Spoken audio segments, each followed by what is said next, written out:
So, throughout my career, throughout my work, the idea of building resilience it's been a hot topic for a long time. It's the sort of thing that where you're running frontline services and you want to be able to support people, the organisations and the trusts that fund you want to know that you are building resilience in people so that you're not just helping them out of their situation, but you're giving them the tools to survive and then thrive.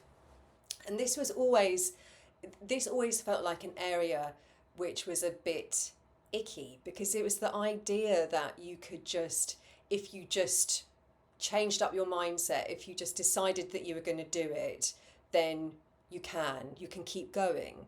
But when you're working in a sector where people are facing multiple challenges and lots of adversity, you can't just magic that up. You can't just say to people, come on, you've got to be more positive, you've got to show resilience. That is not how it works. But there is still this kind of stubborn idea that you just need to lean into a positive mindset and then you can create resilience.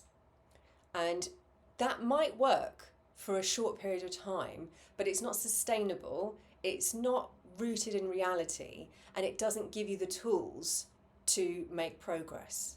So, I'm going to break down for you what is much more supportive, practical, and realistic in terms of how you can build resilience for yourself. So, this breaks down into four categories. So, it's not linear. These are the tools that you will need to be able to find your resilience. And they are duality.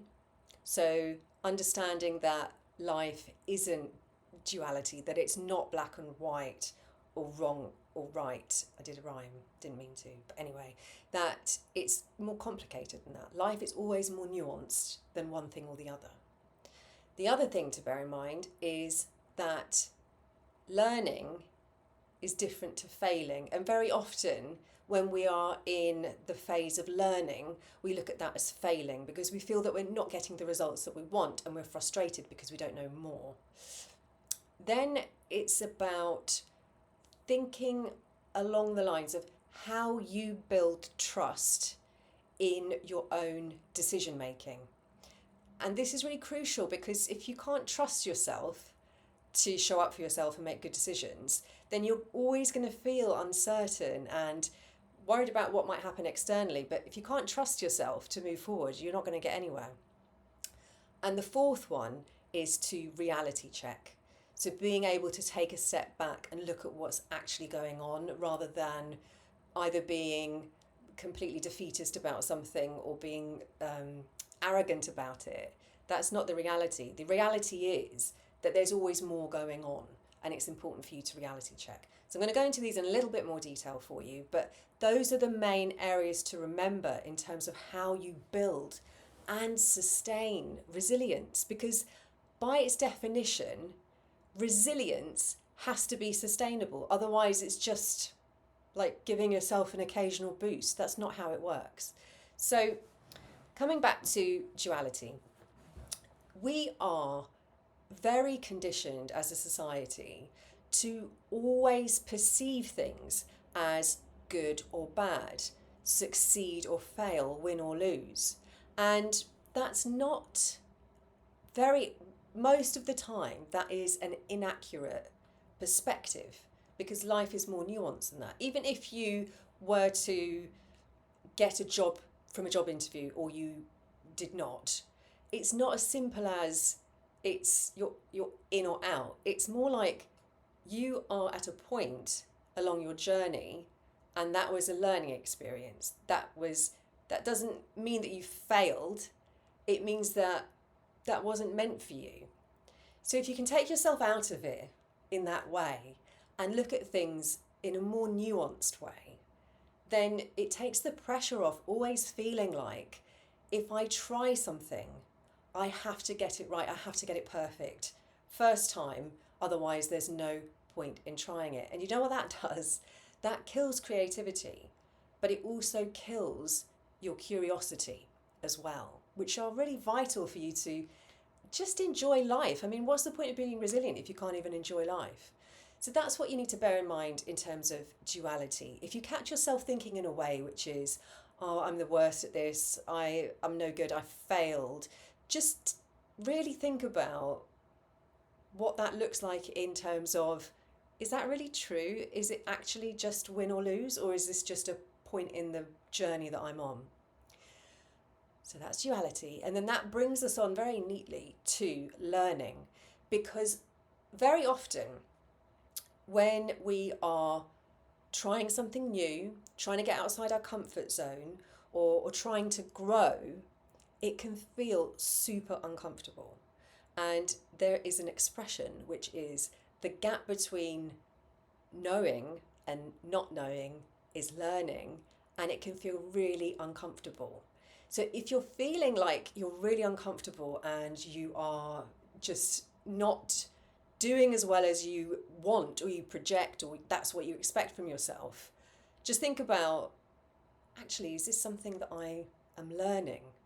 That if I went into this thinking I just have to get it right first time and then I can carry on, if that's your approach to everything that you try for the first time, if you're not great at it from the start, you're never going to do anything.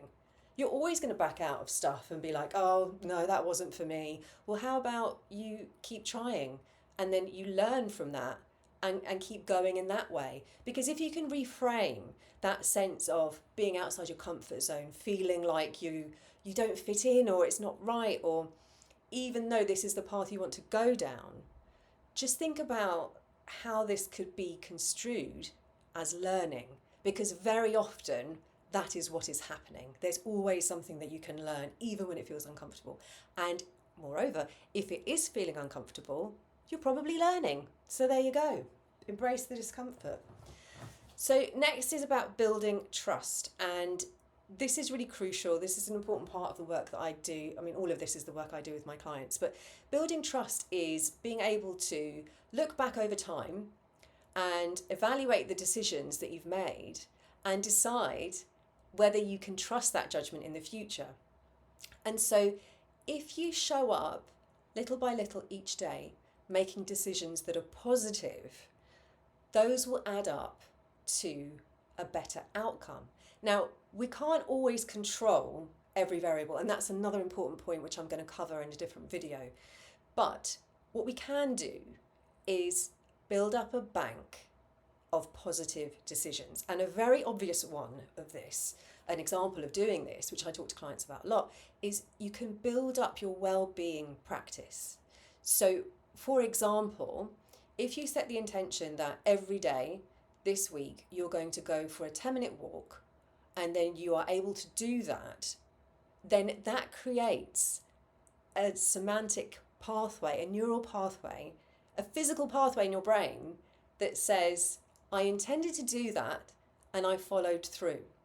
It is literally building muscle memory for good decisions. So if you can do that, it has a literal and physical impact on self-doubt, because it is literally replacing the neural pathways of, I can't do this, this doesn't feel right, I'm not going to be able to succeed, with, oh, I've done this before, or, I've pushed through adversity before, or I've shown up for myself over time, and this is what it looks like. I do this. I already do this. So it's really important, and it's a daily practice. It's not the kind of thing where it's like, oh, I must make sure I do tick the box every day. I don't like that. That's not going to work. It's more like you set an intention and you do it, bank it, remember it, keep it in your backpack, because that will help you building your resilience for the future. And then the final part, 4, which again is non-linear, is the idea that it's really important to reality check. And this is something that you can do whenever you feel self-doubt or imposter syndrome. Step in and whisper in your ear that you are no good at this. You're going to fail. What did you think you were doing? Who do you think you are? You're out of your depth. This is a mistake. You try something new, or you're trying to keep going and you feel like you're defeated, and what's the point? This is where you take a step back and you look at everything else that's going on. What else is going on? I mean, the challenges that you're facing, the reason that you're feeling low is because of things that have happened to you. But you're also entitled to feel your feelings no matter what happens. And leaning into that and being connected with how you feel is a really important part of resilience. You have to be able to express yourself. And I'll go into more detail about authenticity and the importance of that in a different video. But for now, what's crucial is when you have feelings of self-doubt, that you check that for reality. This is a big one in CBT. So in CBT, it's the case of looking at the situation or the scenario and providing evidence really for and against it, but it's more skewed towards trying to present evidence against it, which doesn't quite work with women because women face multiple discrimination. And there may be things that we are fearful of which are real, like, for example, male violence or the debt or burden of motherhood, all real things that we have to deal with. No wonder we're stressed out all the time. But what is the reality? That's the potential. But the reality of me and what I've done before and what I'm capable of and my potential and the situation that I'm in, I can take all of that into account and then give myself a little bit more compassion for where I am. But I can also check in with other people. And very often you'll find that the narrative that you've had for yourself is far more negative than the narrative that a good friend would have, where they say, gosh, you must be exhausted after all this. It's just too much. Why don't you just have a rest? And you've been tying yourself up in knots going, but I've got to get this done, I've got to get that done. And other people are like, just take a minute, just relax.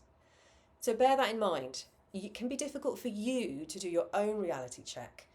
So you need to check the facts, you need to take a step back, and it's also really good to get the perspective of somebody that you trust as well. Don't just ask some random, that's not going to work, but ask somebody that you trust. Okay, I hope that's useful. There's more to come. If you agree or you're interested in more content, then hit like, share and follow for more.